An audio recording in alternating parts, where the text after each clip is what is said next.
Hi everyone, welcome back to Tea Garden. So today what I was thinking was about going through some of the books I've read in the past maybe 6 months to a year, going over some of the things I've enjoyed about those books. They're a little eclectic, so it's a few different types of things. So I'll bring up a couple of things. Here's some of the books I've read. These aren't all of them, but it's a few things I've enjoyed. I have more, but I think I want to break these down into different subjects. So I'll go over a few of the comedic ones first. So I got a few of these books. They're basically books specifically on individual deities from the Egyptian pantheon. So we have one on Hathor, and we have one on Sekhmet and Bast. And this one is about the Cobra goddesses and the Chaos Serpent. This one was really interesting. And I'll bring out another book that I got about snakes and snake magic that I kind of thought would go with this, but it didn't really. I'll explain that later. But these books were great, and they're all by Leslie Jackson. Let me see if I can get the name closer. That's flipped, but Leslie Jackson. They're great books. They have a lot of great information. They're well researched, and they have just some great sprinklings of obscure information you wouldn't really find in other places, or things you wouldn't really think about. So I really like them. The Hathor one specifically is very thick. Hathor was a hugely popular goddess and was an extremely old goddess, one of the very first goddesses of ancient Egypt. So it would make sense that she would have such a thick volume.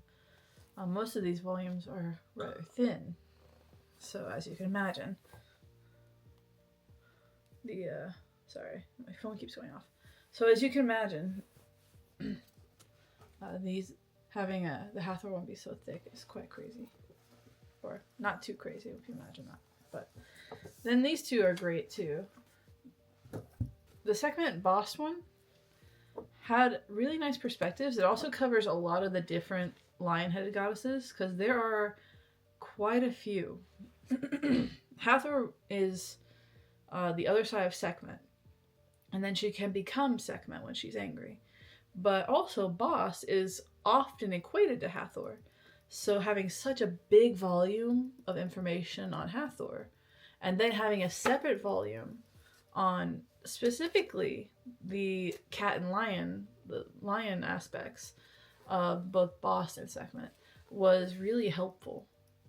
And don't get me wrong, Bast was originally lion-headed. It was later on that she became cat-headed. I think I had heard that it was around the time the Greeks came around that she became more cat-headed. But she was equated with any of the big cats of a region. So she was, if you had the largest cat in your region was a serval, she'd be serval-headed, or she was whatever largest feline of your region was Bast. So it makes sense to break these two things down instead of focusing on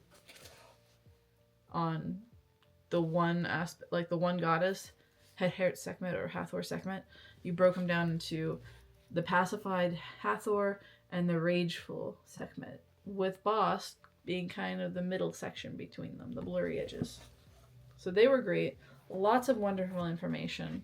I really enjoyed them. These books they focus on the different areas that these gods touched on, kind of their expertise. There's a section on music for Hathor, section on fragrance, section on dance,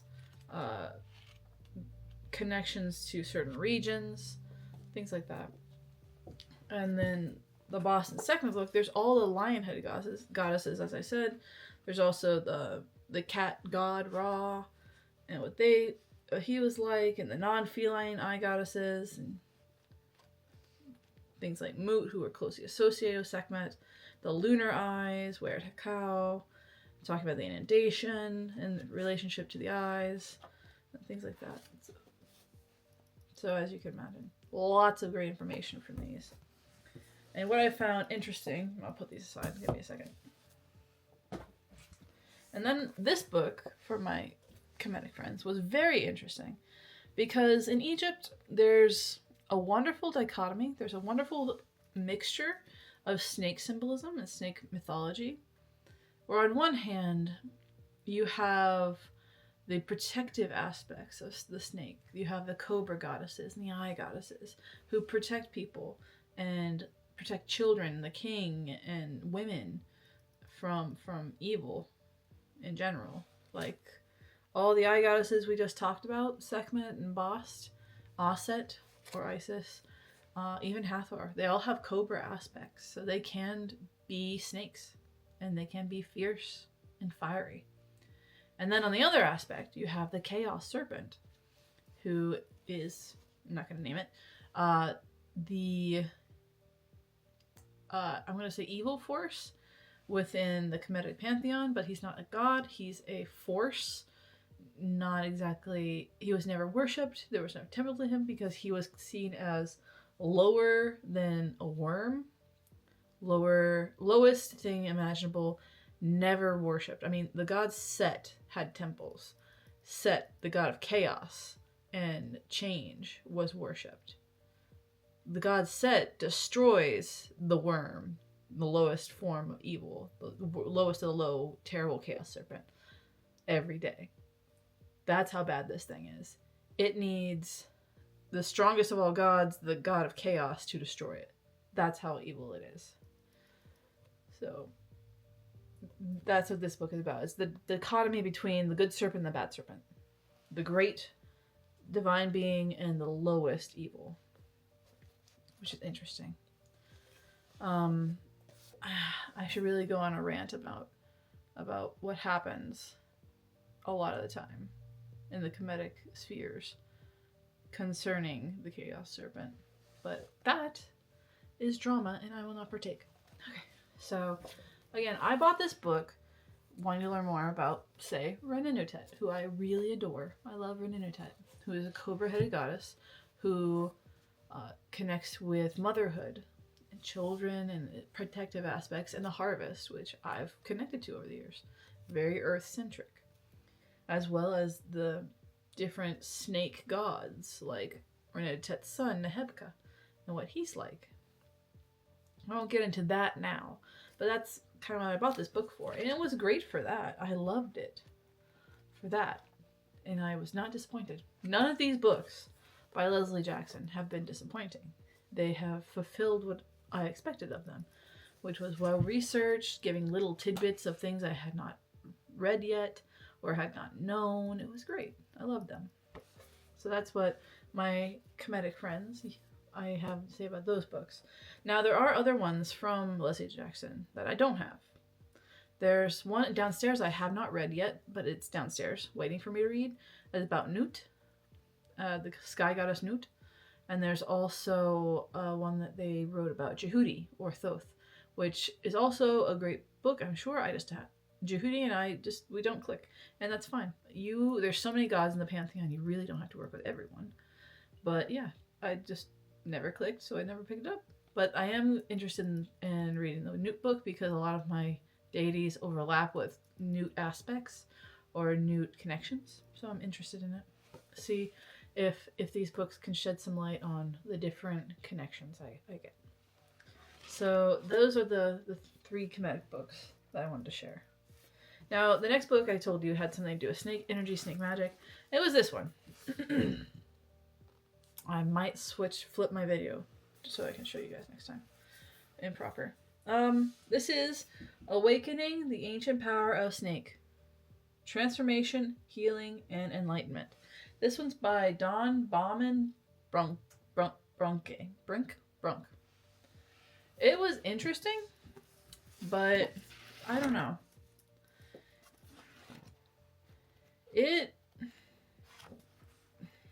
I don't know what I was expecting. It's very New Agey.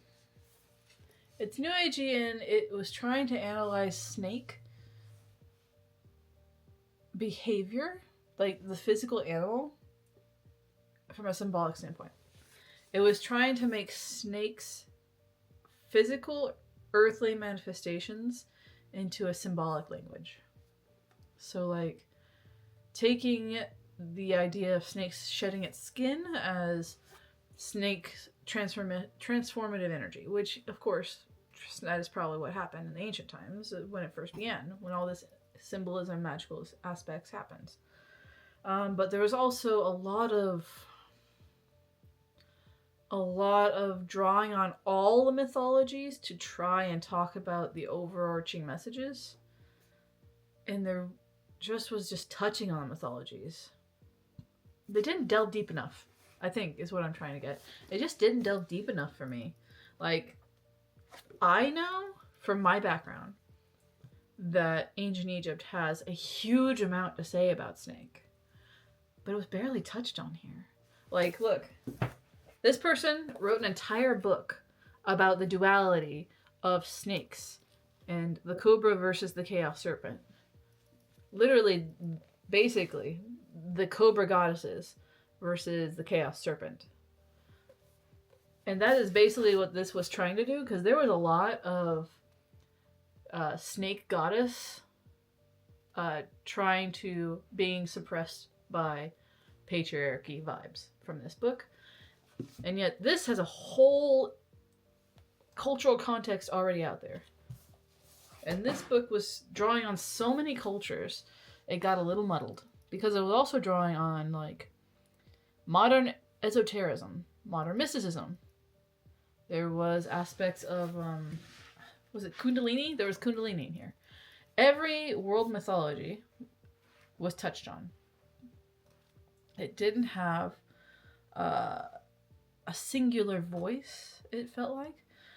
Except for, there was one culture that had a predominant voice in this book, and it was Christianity. Because they talked more about Eve and the serpent than I think than most other mythologies. And that's fine, because that's the overculture. That's the biggest cultural connection to snake we have right now. Which is sad, but true. But yeah, there's things like... Another thing that kind of threw me too. Like, they talked about certain aspects of the human body looking like snakes, or being perceived as part of a snake-like connection as Kundalini energy, which, again, that kind of lost me. So it was a little jarring and a little too out there for me. But I enjoyed it generally, because it also, the author talks about their journey with snake and snake energy, as well as their journey with two individual snakes that they basically adopted for a while, and how that changed their life, getting to know these individual snakes as well. So it was an enjoyable read, and getting to know their journey with snake and the connections and friendships they made through snake. But it still left me a little befuddled at the end. But it was enjoyable.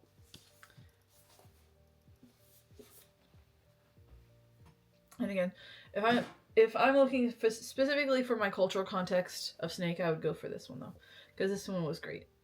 It's exactly what I needed for, and what I expected for my path, which is specifically comedic.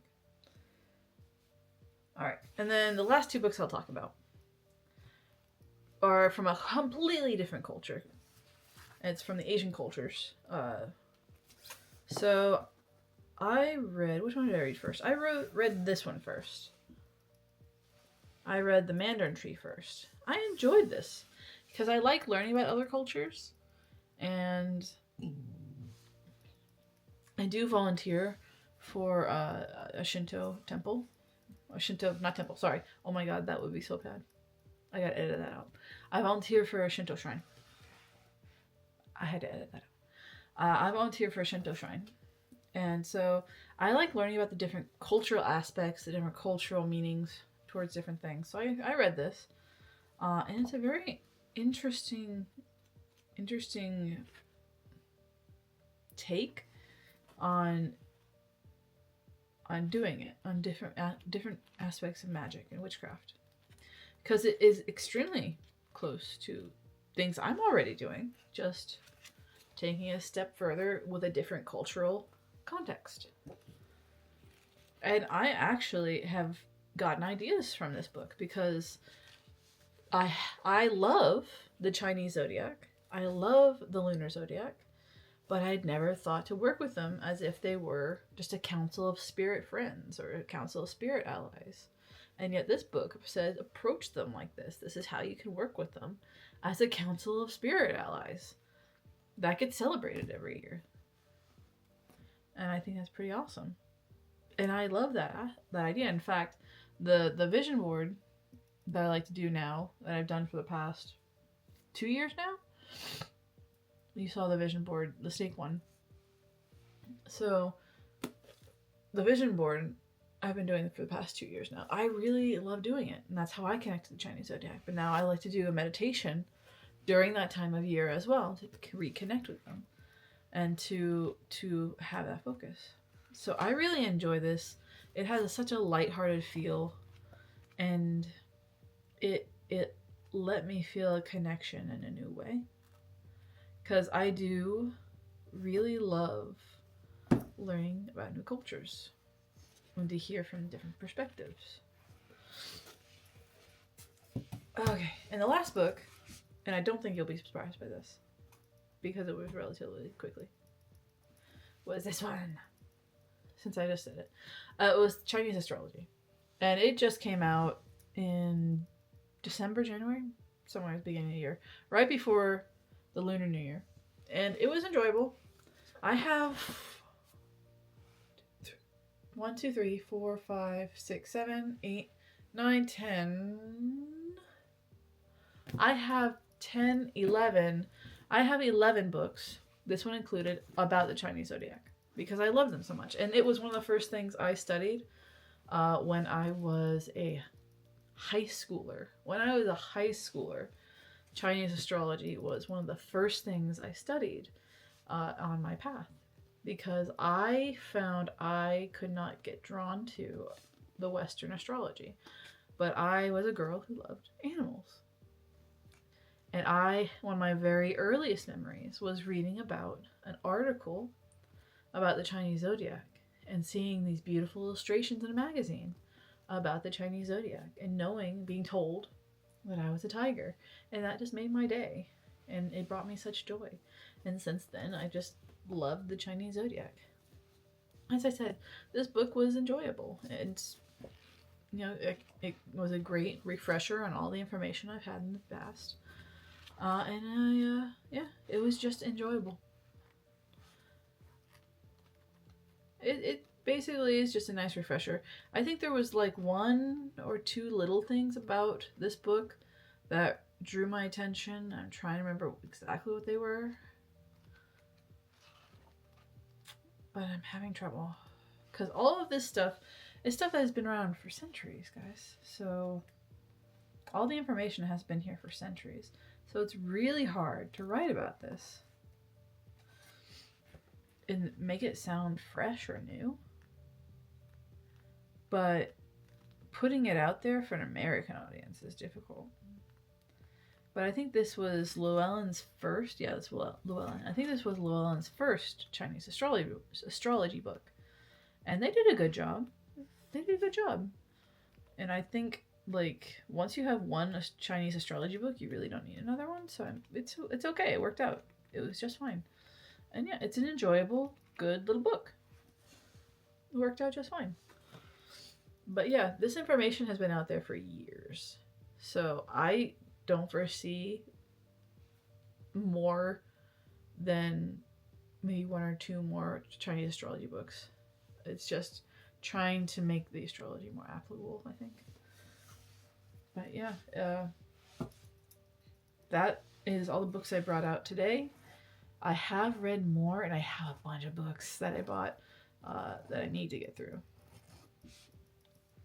I have been thinking about talking about a couple books I want to talk about, but I'm also scared to talk about because it might be a little dramatic because I am a little rageful at one.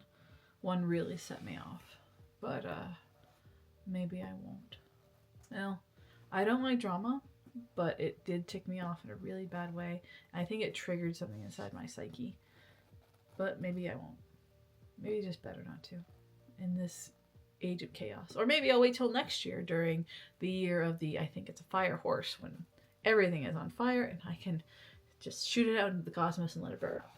So, anyway, I hope you guys are having a great day and enjoy a good book. Now, talk to you later. Bye.